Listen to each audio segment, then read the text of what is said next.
Hi friend, आज आम कौन रोषे करूँ आपण मान सागर शेयर करने को जाऊे। प्रथम आम कि हिंचिड़ बड़ बड़ साइज काटिकी सीझे नहीं कि आलू देचे। ये आम मसला करने बढ़ा चुली बसते देचे। ए पियाज के सुंदर भाव लाली भाजी गलानी। स्टेप आम कि अदा रसुण पेस्ट पकेबा। एटा भल से होगा जाए गाड़िया। एबे अदा रसुण तो भल से लाली हो गलानी। स्टेप आम दुटी टमाटो काटी रखी देदबा।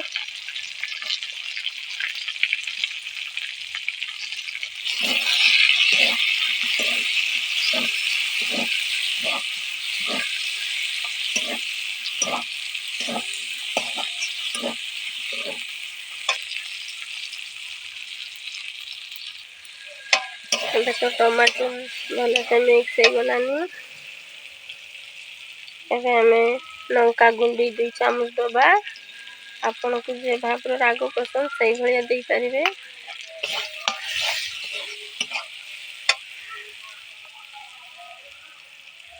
गोटे चामच हल्दी गुंड देखिए भल से मिक्स कर देबा।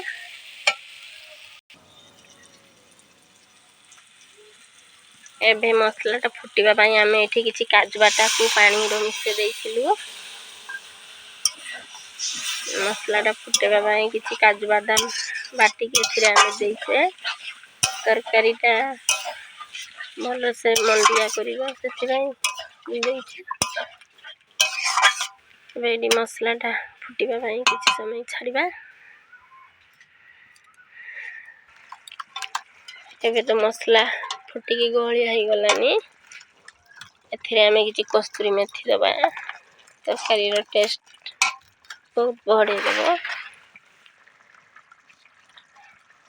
एबे स्वाद अनुसार गोटे चामच एठी आमे नून देइछु।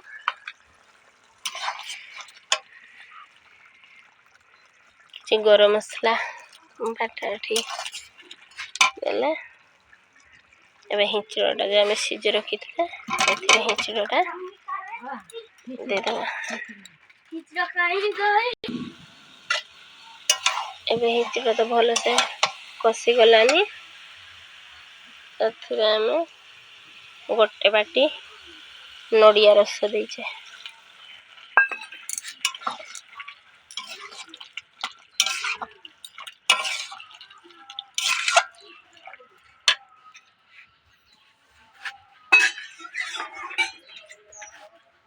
आ गोटे बाटी पानी दबा।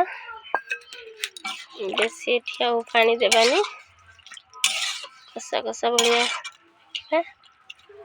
एटा भल से फुटिबा जा छाड़िया। एबे तरकारी हे सलानी एबे बाहर कर दबा।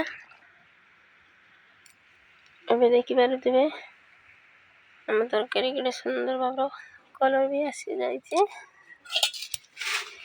बेसी एठी हमें पानी रखिनु। कसा कसा बढ़िया बनैछु।